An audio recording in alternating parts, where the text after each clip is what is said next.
السلام عليكم ورحمة الله وبركاته. النهاردة هنعمل وصفة جديدة زي ما احنا متعودين. هنعمل حاجة جديدة كده ومختلفة. هنعمل كيكة الموز.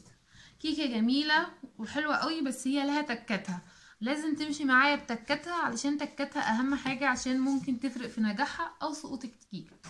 اول حاجة معايا هنا مقادير كراميل، 3/4 كوب سكر و4 معالق كبار ميه، دي مقادير الكراميل. ومعايا موز، 3 صوابع موز كبار. ومعايا هنا ايه، كوبايه سكر، نص كوبايه زيت، معلقه خل كبيره، بيضتين، كوبايه لبن، كيس بيكنج باودر وكيس فانيليا، و3 كوبايات كبار دقيق. 3 كوبايات دقيق بالمج دي، يعني تقيسيها بالمج دي بس مليانه دقيق. هنشوف نقول بسم الله الرحمن الرحيم ونعمل وصفتنا النهارده. اول حاجه هنعملها ايه؟ بسم الله الرحمن الرحيم. انا اول حاجه هحط السكر بتاع الكراميل 3/4 كوبايه، ومعاهم ال4 معالق كبار ميه، وهحطهم على النار هاديه خالص، ومش هقلبهم الا لما يبداوا بقى السكر يعمل فقاقيع كده هقلبهم، غير كده مش هقلبهم. احطهم على النار دلوقتي ونيجي نشوف هنعمل ايه. قطعنا اهوت ال3 موزات. دلوقتي هنعمل ايه بقى؟ بسم الله الرحمن الرحيم. اول حاجه هجيب البيض. بصوا بقى يا جماعه، الكيكه ديت ممكن تعمليها ببيضتين، ممكن تعمليها ب3.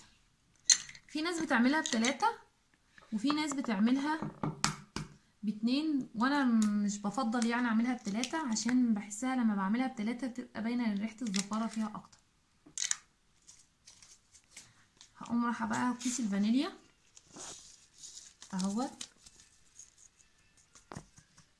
واقلب البيض مع الفانيليا كده تقليبه حلوه، كده. وهحط دلوقتي ايه، السكر. وممكن انت لو مش حباها سكر زياده اعملي 3/4 كوبايه سكر مش كوبايه، يعني السكر دي حسب رغبتك انت، تحبي الحاجه سكرها عالي ولا لا. ماشي. وانا بحط الزيت عشان اقلب كل مره واحده، اقلبهم تقليبه حلوه كده. هحط دلوقتي الخل. الخل بقى ايه يا جماعه، لازمته ايه في الكيكه؟ هيخليها هشه جدا، وفي نفس الوقت هيخليها لونها فاتح كده مش غامق. ماشي. احنا حطينا الخل اهو. دلوقتي هنحط الدقيق بالتدريج. ماشي. هنحط حبة دقيق حبة لبن حبة دقيق حبة لبن بالتدريج لحد ما يكون قوامها جميل معايا كده. احط البيكنج باودر عشان انتوا عارفين ان انا بنساه، فانا هحط اهوت في الاوائل. دايما بحطه قبال عيني قبل ما ابدا اي وصفه اجربه علشان خاطر ما انساهوش. انا حطيت اهو شويه لبن واقلب. ماشي يا جماعه.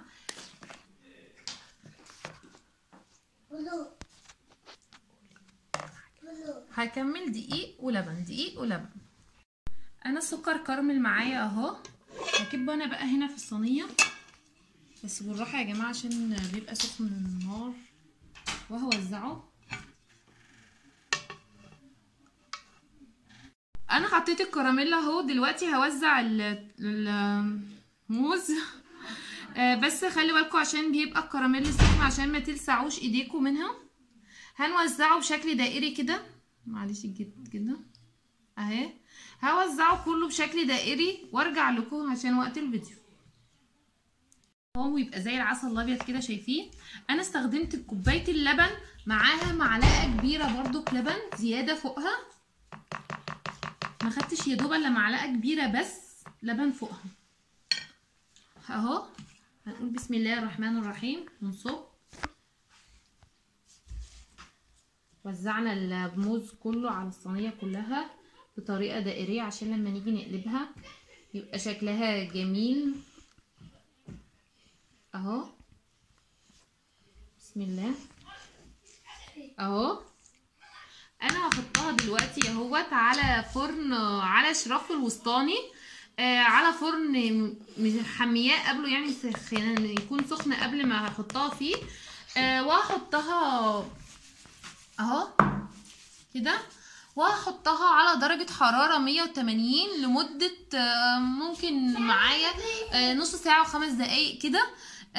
وما نفتحش عليها الا لما تكون نشفت من هنا، ونجربها بعصاية الشيش طاووق. وهوريها لكم بعد ما تطلع من الفرن هيبقى شكلها عامل ازاي.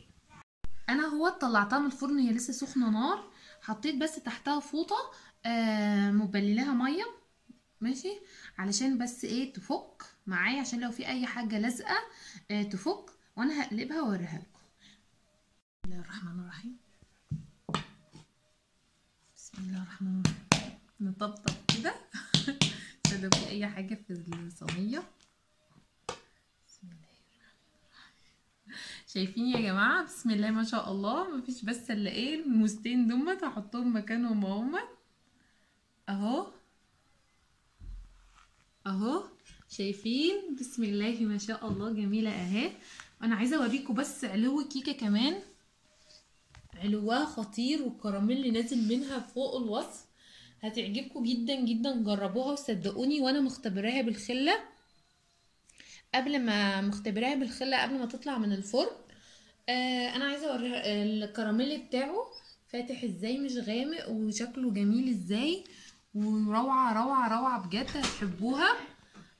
يا رب اللي عجبته الوصفه يعمل لي لايك، اللي مشترك هو اللي يعمل لايك. كل مره بنسى مش هعرف احفظها باين.